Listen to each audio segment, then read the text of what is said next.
I hardly know, sir. Just at present, at least, I know who I was when I got up this morning, but I think it might have changed several times since then.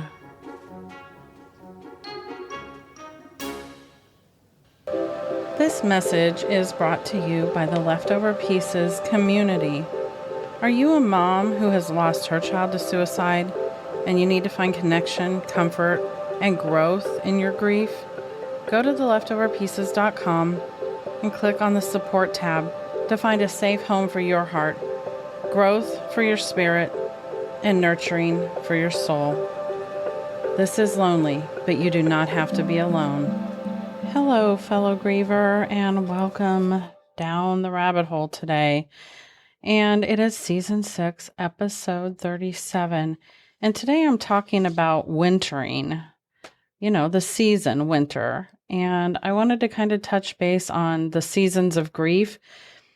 And obviously that's a metaphorical thing, but the reason it's talked about so much is because most of us can easily see what that means, because we know if we talk about winter, the cold, dark period of longer days and less sustenance and less light and more darkness, all those things, and coldness, we understand what it's like to then find glimmers of hope as spring emerges. And we know what it's like to go into the full birth of beauty and bloom of summer and the warmth and the longer days. And then fall harkens to gently take us and put us back into a place of winter or retreat, if you will.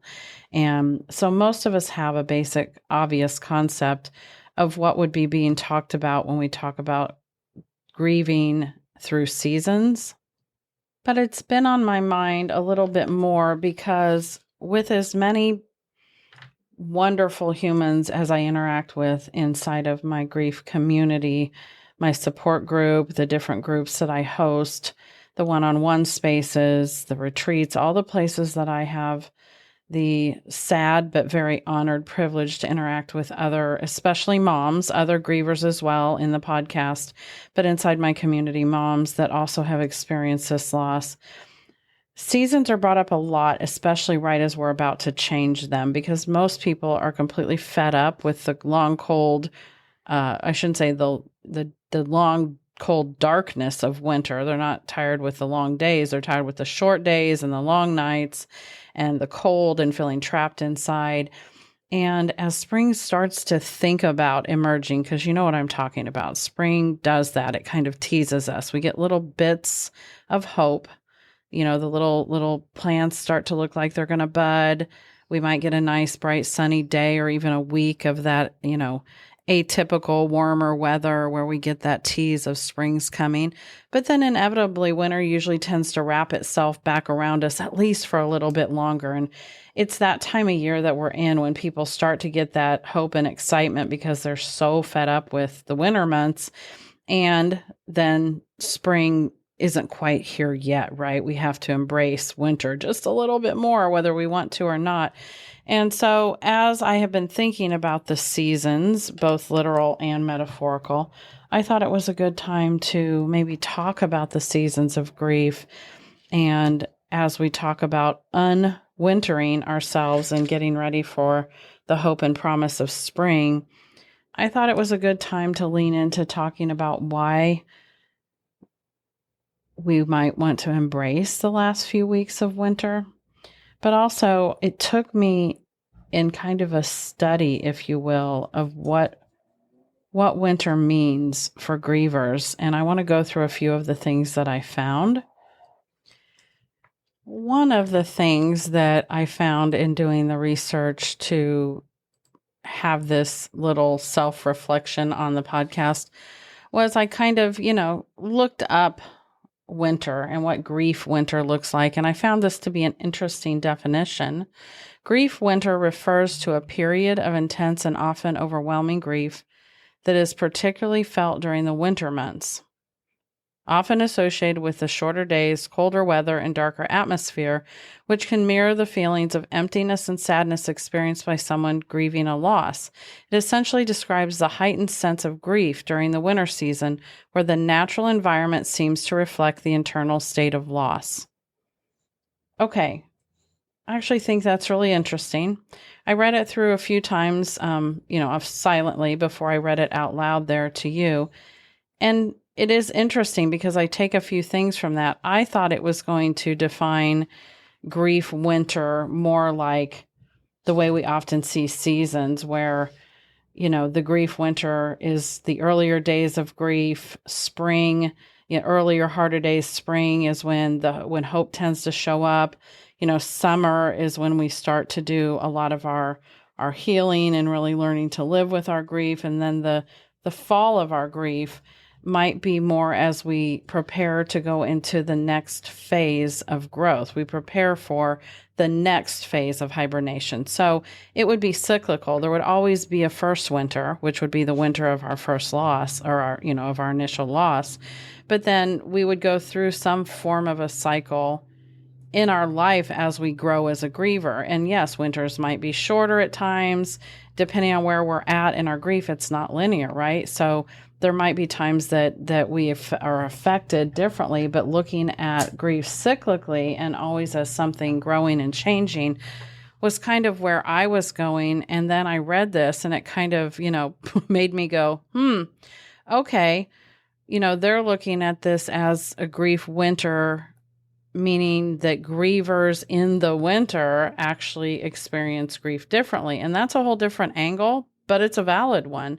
So just something to think about, both of those things that I said, that whether you are in your first winter, your literal first grief winter, as in you're a new griever and you feel like you're just starting to get to the place to find hope, to find little glimmers of what may lie ahead that could be hopeful, or whether you're just a griever who's been doing this for a while, but you're actually just over winter because, yes, it does exasperate the symptoms of grief. So I agree with them that it does. It does exasperate grief. The darkness, the natural environment seems to reflect this internal state. And in many grievers, fall and winter are much harder than it is when the sun's out longer, spring's around. But obviously, we don't just move through grief in the course of one seasonal cycle, right? So for me to believe that every single year we go back into the same season of winter, we don't, but we do go back into a version of it. So, this is one of those little studies in how metaphor meets reality, but there's a lot to be said for that.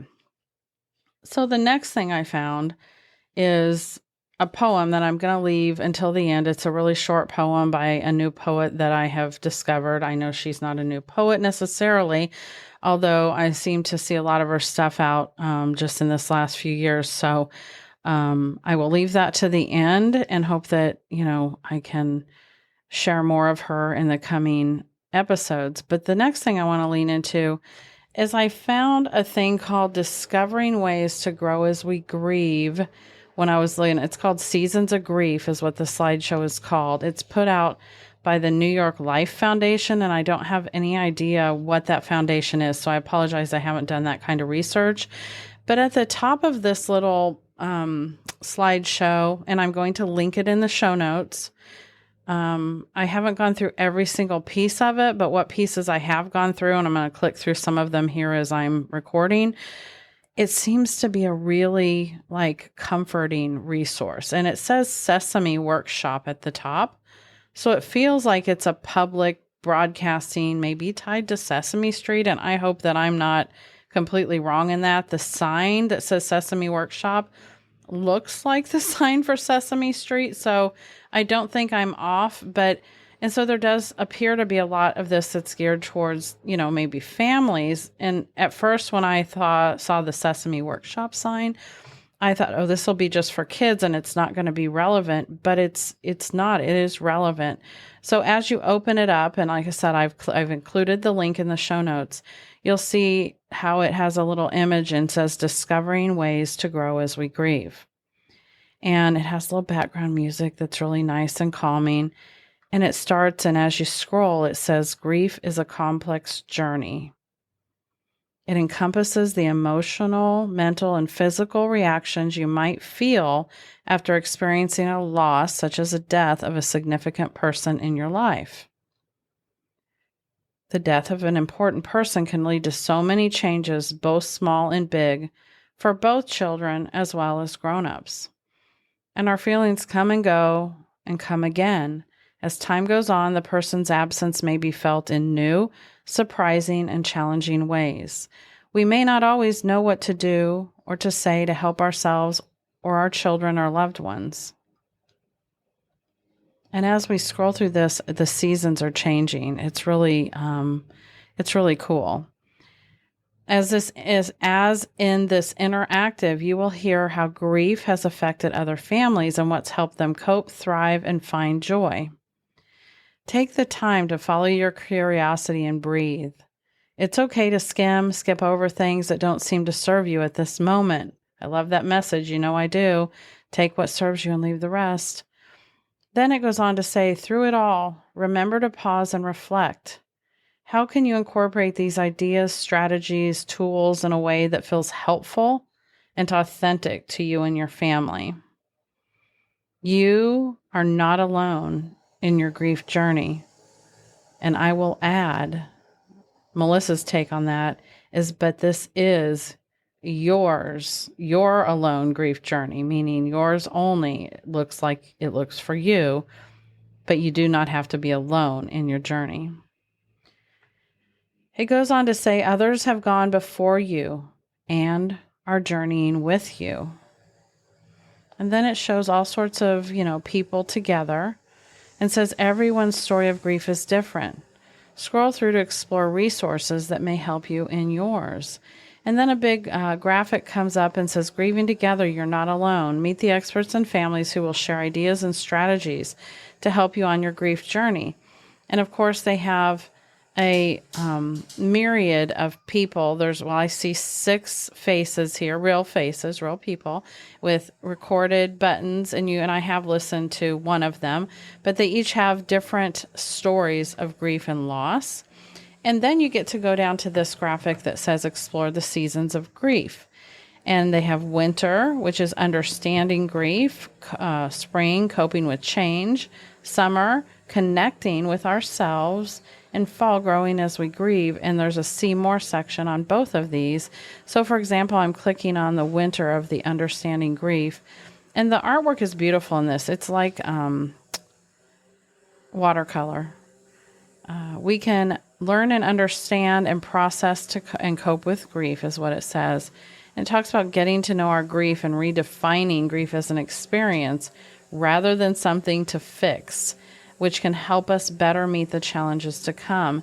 And it talks about then you get to click on a video, and it's a different gentleman than is in one of the videos on the previous page. So I believe it's a completely different video.